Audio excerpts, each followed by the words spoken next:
A new study predicting gas prices could go up as much as $3, but should you take it seriously? Tonight we're getting answers from the experts. Thanks for being here at 10. Lots to go through. I'm Tony Lopez. And I'm Marley Ginter. Experts cite refinery closures as one reason for the potential sticker shock that in some parts of Northern California has already started.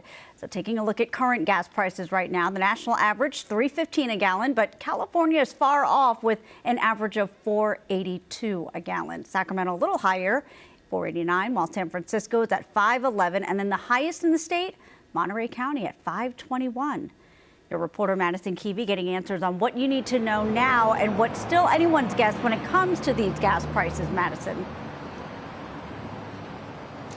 Marley, you ask one expert, and yeah, gas prices could get up $7, $7.50, even $8. These are big projected numbers in what we can call a gas price game. But something that every expert I talk to says that they can agree on is that Californians should prepare to pay more. They're just pushing the price up, pushing it up, pushing it up. Prices that start with a 4 are unusual to see at Ernie's General Store in Delhi and Stockton. A little over a week ago, you were at what price? $3.99. What are you today? $4.49.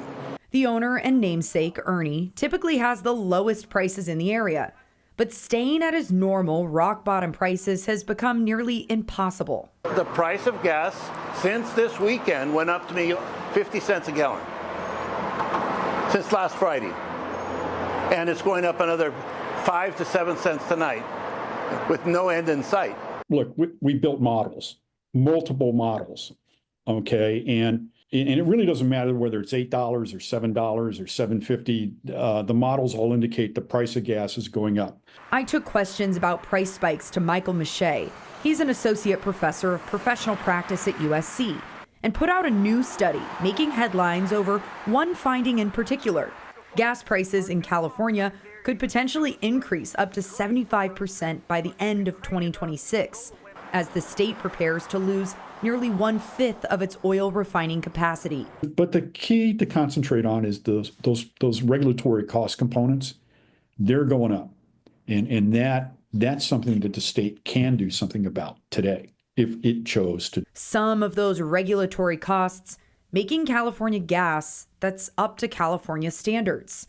It's much cleaner than what's used in the rest of the country.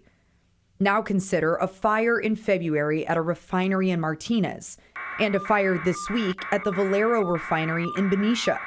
An expert put it in perspective, supply is constrained. And you can get some gasoline from other parts of the world and perhaps from Washington state, but you're just far removed from it. So I think you're going to have to buckle down and realize that Northern California in particular, and California as a state, is going to pay. That's a reality that Californians like Ernie are living out now.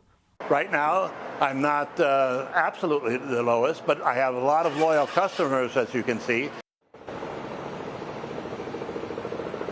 The governor's office has responded to that study, and they sent a statement with a list of reasons why they don't agree with the study or its author.